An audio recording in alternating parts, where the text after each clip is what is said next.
की शुरुआत में हम देखते हैं कि अब फैशन शो शुरू हो जाता है।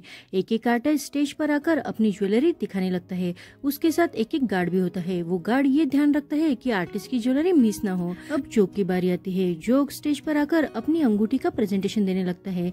जैक उसके साथ ही था। जोक तो स्टेज पर ही टर्न होने के बाद जल्दी से वो अंगूठी निकालकर अपनी जेब में रख देता है और नकली वाली अंगूठी पहन लेता है।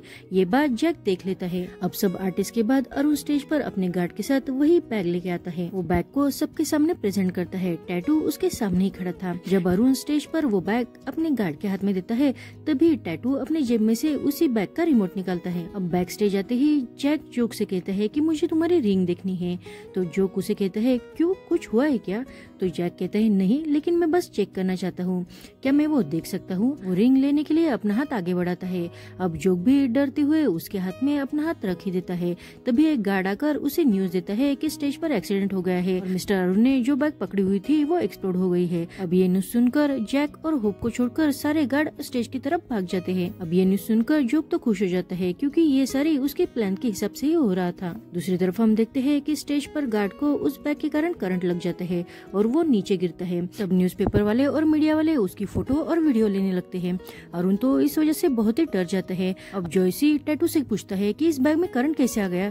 तो टैटू से कहता है मुझे सच में नहीं पता, लेकिन मैंने मॉडल की जो आउटफिट थी उस पर भी ऐसे स्पार्क दिखे थे, तो हमें क्या करना चाहिए? तो जॉयसी उसे कहता है अरे मुझसे क्या पूछ रहे हो? अगर तुमने देखा है तो जल्दी से उन आर्टिस्ट के पास जाकर उन्हें आउटफिट निकालने को कहो, नहीं तो उन सबको भी शॉक लग जाएगा। अब ये सुनकर टैटू बिना देरी के ही बैक स्टेज जाकर उन आर्टिस्ट से कहता है मुझे माफ करो, लेकिन तुम सबको अपने आउटफिट्स निकालने को कहा है, तो तुम जल्दी से अपनी ज्वेलरी इस बॉक्स में रख दो। उसका कहना मानकर सब आर्टिस्ट अपनी ज्वेलरी निकालकर उस बॉक्स में रखने लगते हैं। अब जोक की बारी आती है। टैटू जोक के सामने खड़ा हो जाता है। जोक टैटू को इशारा करता है। टैटू उसका इशारा समझ जाता है और वो जानबूझ के सबका ध्यान भटकाने के लिए खांसते हुए इधर उधर देखने लगता है। उसके साथ जोक भी देखता है। तो टैटू जल्दी से बॉक्स में जो सब असली ज्वेलरी थी उसे बहुत चालाकी से अपनी जेब में रख देता है। नकली ज्वेलरी तो उसने पहले ही बॉक्स में छिपा रखी थी, सामने लाता है। अब जोक की अंगूठी रखने की बारी आती है। तभी मिस्टर अरुण न्यू लेक के असिस्टेंट कह के टैटू को आवाज देने लगता है। जैक टैटू से कहता है कि तुम जाओ, मैं ये संभाल लेता हूँ। अब टैटू वहाँ से चला जाता है। उसके जाने के बाद जैक जोक के सामने वो बॉक्स लेकर खड़ा हो जाता है। अब जोक अपनी अंगूठी निकालकर उस बॉक्स में रखते हुए उसे कहता है कि मैं यहाँ से जा रहा हूँ। अब वो जल्दी से वहाँ से चला जाता है। उसके जाने के बाद जैक वो अंगूठी चेक करता है तो उसे समझ में आ जाता है कि वो अंगूठी नकली है, तो इसलिए वो बॉक्स जल्दी से होप के हाथ में रखते हुए कहता है कि तुम इसे संभालो, मैं अभी आता हूँ। दूसरी तरफ हम देखते हैं कि टैटू अब भागने की तैयारी में था, लेकिन तभी पीछे से अरुण आकर उसे आवाज देकर रोकता है और उसे बैग के बारे में पूछता है। तो टैटू उसे बताता है कि मुझे बैग के बारे में कुछ भी नहीं पता, मुझे तो वो बस न्यू लेक ने ही दी थी। अब न्यू लेक का नाम सुनकर अरुण तो और भी गुस्सा होते हुए कहता है उसने सच में मेरे साथ धोखा किया है। लॉयल्टी नाम की उसमें कोई चीज ही नहीं है। अगर मेरे पापा को इसके बारे में पता चल गया तो वो मुझे मार ही डालेंगे। टैटू तो इसी मौके का फायदा उठाते हुए अरुण से कहता है मैंने तुम्हारे जैकेट पर भी वैसे स्पार्क देखे जैसे आर्टिस्ट के आउटफिट पर थे। अब ये सुनकर अरुण तो बहुत ही डर जाता है और वो जल्दी से टैटू के पास जाकर उसे कहता है तो मेरा ये जैकेट निकाल दो। दूसरी तरफ हम देखते हैं कि जोक मेकअप रूम में आने के बाद अपना विग निकाल देता है। तभी वहाँ जैक आ जाता है और वो सब आर्टिस्ट लोगों से कहता है सब अभी भी अपने आउटफिट चेंज मत करो, लेकिन बस अपने गॉगल निकाल दो। उसके कहने पर सारे आर्टिस्ट अपना गॉगल निकालते हैं। तो जैक उनके पास जाकर उन्हें देखने लगता है। जोक तो जैक की तरफ पीठ दिखाकर खड़ा था। वो जैक के आने से बहुत डर गया था। तभी जैक उसे कहता है कि तुम भी अपना गॉगल निकालो और मेरी तरफ टर्न करो। अब जोक तो उसके कहने पर अपना गॉगल निकालता है तो जैक उसे देखने के लिए बहुत क्यूरियस होता है। जोक तो जैक की तरफ टर्न ना होते हुए जल्दी से वहाँ से भाग जाता है और वो जाते वक्त दरवाजा भी लॉक कर लेता है। उसके ऐसे भागने से जैक भी उसके पीछे जाने लगता है, लेकिन डोर लॉक होने के कारण वो उस रास्ते से नहीं जा पाता। अब जोक जल्दी से वहाँ से बाहर आकर होई को कार रेडी रखने को कहता है। तो होई उसे टैटू के बारे में पूछता है। तो जोक कहता है क्यों, टैटू अभी तक आया नहीं? तो वो कहता है नहीं। ये सुनकर जोक अब टैटू के लिए परेशान हो जाता है। इधर टैटू तो अरुण के जैकेट निकालने का बहाना करते हुए उसके गले में का वो नेकलेस ही निकाल लेता है और जैकेट जल्दी से नीचे फेंक देता है और ऐसे एक्ट करता है कि उसमें कोई स्पार्क था। वो जल्दी से उस जैकेट के पास आकर कहता है अब तुम सेफ हो मिस्टर अरुण। अब अरुण को लगता है कि टैटू बहुत ही अच्छा इंसान है, इसलिए वो टैटू से कहता है अगली बार बार अगर जब मैं ऐसे इवेंट करूंगा तो तुम्हें जरूर हायर करूंगा, तुम बहुत अच्छे इंसान हो। टैटू उसे थैंक यू कहता है। तभी वह भागते हुए जॉय से आता है और वो अरुण से कहता है सारी मीडिया और रिपोर्टर इवेंट से जाने के बारे में बात कर रहे हैं। अगर उन्होंने ये बात बाहर फैला दी कि इवेंट के दौरान एक गार्ड की मौत हो गई है तो क्या होगा। अब ये सोचकर अरुण बहुत परेशान हो जाता है, लेकिन वो तभी कुछ सोचते हुए कहता है किसी के लिए भी शो नहीं रुकना चाहिए। और वो जॉयसी से कहता है कि तुम बस मेरे लिए एक नया जैकेट लेके आओ।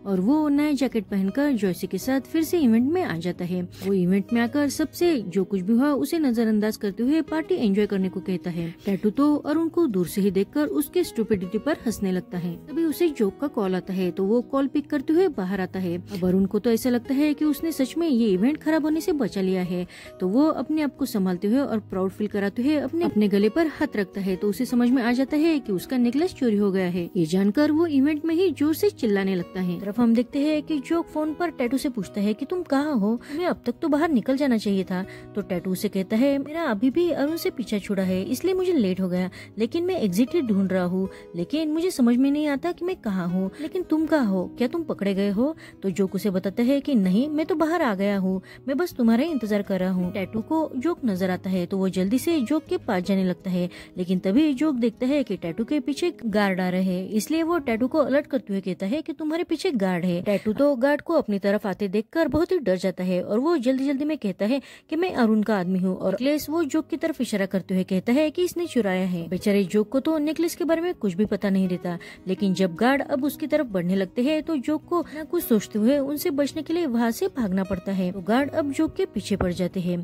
टैटू को इस बात से बहुत बुरा लगता है कि उसने जोक को धोखा दिया है और इसी तरह डेबिटर के सामान की और अरुण के नेकलेस की चोरी हो जाती है। कहानी वहीं पर आ जाती है जहाँ से एपिसोड 1 की शुरुआत हुई थी। हमने पहले ही देखा है कि अरुण को जॉयसी से पता चल जाता है कि उसके नेकलेस के अलावा सारी ज्वेलरी की भी चोरी हो गई है जो आर्टिस्ट लोगों ने पहनी हुई थी। ये सुनकर अरुण तो बहुत गुस्सा होते हुए होप को डांटते हुए कहता है कि मैं पापा से कहके तुम्हें 1 रुपया भी नहीं दूंगा, क्योंकि तुम एक चोर को भी नहीं पकड़ सकते हो। सब गार्ड बस जोक के पीछे ही पड़ जाते हैं। जोक उनसे बचने के लिए एक रूम में आ जाता है। वो रूम का दरवाजा लॉक तो कर लेता है, लेकिन तभी वहाँ उसे जैक मिलता है। जैक उसे देखकर कहता है तुम ही हमेशा ऐसी सिचुएशन में क्यों पाए जाते हो। अब जोक भी अपने सामने जैक को देखकर बहुत सरप्राइज हो जाता है। एक तरफ हम देखते हैं कि टैटू जानबूझकर अरुण के शॉप की पार्किंग लॉट की दीवार पर जोकर का साइन बना देता है और वो गाड़ी में बैठकर होई को गाड़ी स्टार्ट करने को कहता है, लेकिन होई उसे जोक के बारे में पूछता है। टैटू उसे जोक के बारे में कुछ भी नहीं बताता, वो बस इतना कहता है कि तुम यहाँ से जल्दी चलो। तो होई उससे कहता है नहीं, हम जोक को लिए बिना यहाँ से नहीं जाएंगे, क्योंकि उसने हमारी बहुत मदद की है, तो तुम उसके साथ ऐसा कैसे कर सकते हो। ये सुनकर टैटू को भी बहुत बुरा लगता है, लेकिन तभी हमें पास्ट का एक सीन दिखाया जाता है। जब होप ने पिछली बार टैटू को मारा था तो उसने टैटू को लास्ट वार्निंग दी थी। उसने कहा था कि मैं तुम्हें 1 महीने का समय दे रहा हूँ, अगर तुमने पैसे नहीं लाए तो अब तुम्हारी जगह कोई और भी मरेगा। अब टैटू ने ये सब अपनी माँ के लिए किया था, इसलिए वो प्रेजेंट में भी अब हुई को कुछ न बताते हुए चुप बैठ जाता है और वो दोनों जोक की राह देखने लगते हैं। लेकिन तभी वहाँ गार्ड आ जाता है।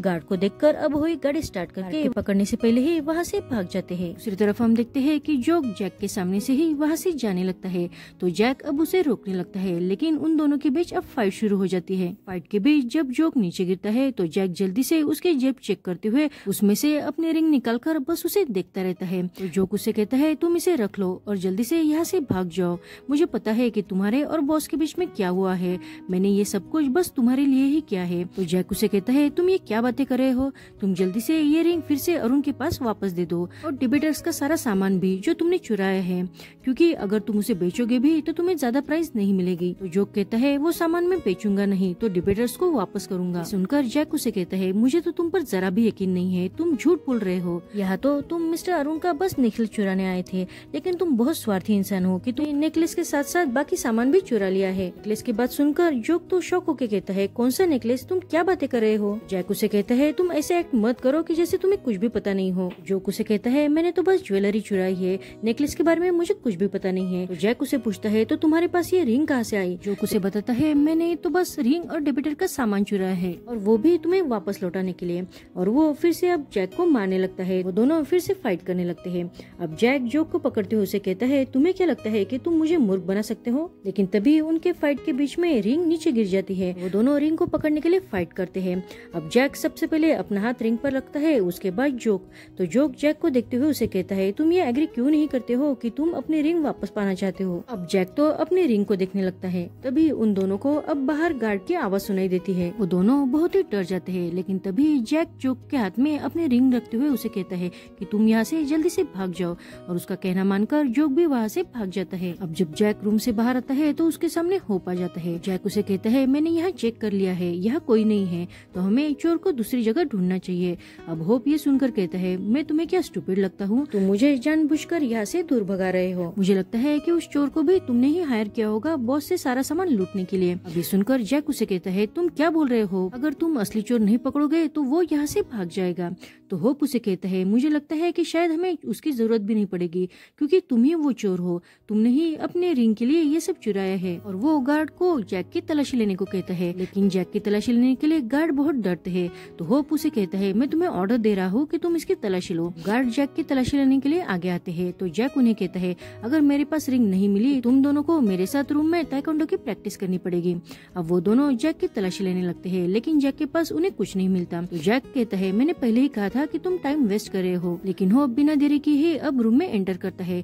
जैक उसे रोकने की कोशिश करता ही है, लेकिन गार्ड उसका रास्ता रोक लेते हैं। लेकिन होप को रूम में भी कोई नहीं मिलता। तो वो वापस आकर कहता है, यहाँ तो कोई भी नहीं है, और वो वहाँ से जाने लगते हैं। जैक उन दो गार्ड को रोकते हुए कहता है कि आज शाम को ताइक्वांडो प्रैक्टिस के लिए आना मत भूलना। अब वो तो बेचारे दोनों डरते हुए वहाँ से भाग जाते हैं। अब जैक भी उस रूम को देखकर अपने रिंग को और जोक को याद करता है। अब जैक के कारण ही जोक सही सलामत वहाँ से बाहर आ जाता है। हम देखते हैं कि होई और टैटू नूडल शॉप में खाना खाने के लिए आते हैं, लेकिन होई कुछ भी नहीं खाता। तो टैटू उसे पूछता है कि तुम खाना क्यों नहीं खा रहे हो? होई उसे पूछता है कि तुम खाना खा भी कैसे सकते हो?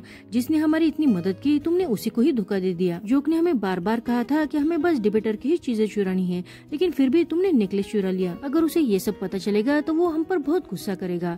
हम अपने लोन को चुकाने के लिए इतना सेल्फिश कैसे बन गए? टैटू उसे समझाते हुए कहता है कि तुम पहले खुद की फिक्र करना सीखो। क्या तुम अपना लोन क्लियर नहीं करना चाहते? तो होई उसे कहता है, मैं करना चाहता हूँ और मैं काइंड भी नहीं बनना चाहता, लेकिन मैं जोक को धोखा नहीं दे सकता। टैटू उसे कहता है, हम इतनी दूर तक आ गए हैं, अब हम वापस नहीं जा सकते। तुम बस मुझे अब वो ज्वेलरी बेचने में मदद करो। और वो उस नूडल शॉप के ओनर को बुलाता है। वो ओनर से वो सीक्रेट कोड कहता है। तो ओनर समझ जाता है कि ये कोई चीज यह बेचने आए हैं, इसलिए वो कहता है, मेरे साथ चलो। और वो उन दोनों को अपने घर पर असली शॉप पर लेके आता है। टैटू उसे वो नेकलेस दिखाता है। तो वो ओनर वो नेकलेस को चेक करता है और टैटू से कहता है कि मैं तुम्हें 6 दूंगा।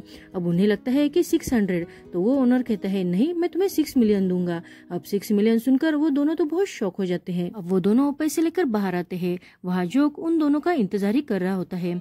जोक कहता है, मुझे पता था कि तुम दोनों यही नेकलेस बेचने आओगे। तो टैटू कहता है, लेकिन तुम्हें कैसे पता? तो जोक कहता है, इससे पहले ही मैंने ये शॉप लूटी है, क्योंकि मुझे पता है कि तुम जैसे चोर यही आते हैं। अब वही जोक से कहता है, भाई हम तुम्हें धोखा देना कभी नहीं चाहते थे। उसकी बात सुनकर जोक उसे कहता है, तुमने जो कुछ भी मेरे साथ किया है उस वजह से तुम्हें मेरे साथ रिस्पेक्टफुली बात करने की कोई जरूरत नहीं है। और तुमने क्या कहा कि तुम मुझे धोखा देना नहीं चाहते हो, फिर भी तुमने दिया। तुमने कहा था कि मैं तुम्हारा आइडल हूँ, तो तुम्हें ये पता होना चाहिए कि मैं चोरी क्यों करता हूँ। मैंने हमेशा चोरी करके दूसरों की मदद ही की है, और तुमने क्या किया? तुमने मुझे ही धोखा दे दिया। तो टैटू जोक से कहता है, इस बात के लिए होई को ब्लेम मत करो, क्योंकि इसमें सारी गलती मेरी है। मुझे होई ने रोकने की बहुत कोशिश की, लेकिन मैंने ही नहीं सुना। मुझे पता है कि मैंने गलती की है और मैं उसके लिए तुमसे माफी भी नहीं मांग सकता, लेकिन अगर तुम चाहते हो तो हमारा शेयर ले सकते हो। और वो अपने बैग में से जोक को पैसे देने लगता है। प्लीज मुझे माफ कर देना, क्योंकि इसके अलावा मेरे पास और कोई दूसरा ऑप्शन नहीं था। अगर मैं ये पैसे उन्हें नहीं देता तो वो मेरे साथ अब मेरी माँ को भी हर्ट कर सकते थे। अब ये सुनकर जोक को भी उसके लिए बहुत बुरा लगता है। वो टैटू से वो पैसे लेने के लिए इनकार करते हुए उसे कहता है कि मैं इस बार तुम्हें माफ कर रहा हूँ, लेकिन तुम्हें उसके बदले एक काम करना होगा। तुमने जो भी सारा सामान चुराया है वो डिबेटर को वापस करना होगा, और जब ये सब खत्म हो जाए तो तुम्हें ये जगह छोड़ के यहाँ से भाग जाना होगा, क्योंकि अगर बॉस को पता चला तो वो तुम्हें जिंदा नहीं छोड़ेंगे। अब ये सुनकर हुई तो बहुत खुश हो जाता है और वो कहता है, क्या तुमने सच में हमें माफ कर दिया? जोक उसे हाँ कहता है। तो हुई तो इतना खुश हो जाता है कि वो सीधा जोक को अपने कंधे पर उठा लेता है। अब हुई जोक को जैक के रिंग के बारे में पूछते हुए कहता है कि तुमने उसे वो रिंग वापस कर दी है। तो जोक उसे कहता है मैंने उसे रिंग देने की कोशिश की लेकिन उसने वो रिंग लेने से मना कर दिया। इस वजह से जोक तो बहुत ही अपसेट हो गया था। आगे हम देखते हैं कि टैटू ने जो जोकर का साइन बनाया हुआ था जोक उसे मिटाने की कोशिश कर रहा था। तभी होप सारे गार्ड को एक एक करके मारते हुए कहता है कि तुम एक चोर को नहीं पकड़ सकते हो तो तुम कैसे काम करोगे। जैक को उन गार्ड के लिए बहुत बुरा लगता है लेकिन वो कुछ भी नहीं कर सकता था। तभी उसे अपनी दादी का फोन आता है और उसकी दादी उसे बताती है कि सोंगपांग मर चुका है और सोंगपांग के वाइफ ने तुम्हारा शुक्रिया अदा किया है क्योंकि तुमने उसका सारा डेब्ट चुका दिया है और वो जितना जल्दी हो सके उतनी जल्दी तुम्हारे सारे पैसे लौटाने के लिए कोशिश करेगी। ये सुनकर जैक तो चुप सा हो जाता है। तभी उसकी दादी उसे कहती है जैक क्या तुम थक गए हो? दूसरों की मदद करना अच्छी बात है लेकिन तुम्हें खुद की भी मदद कर लेनी चाहिए। जैक तो अपनी दादी से जल्दी आने का वादा करते हुए फोन रख देता है।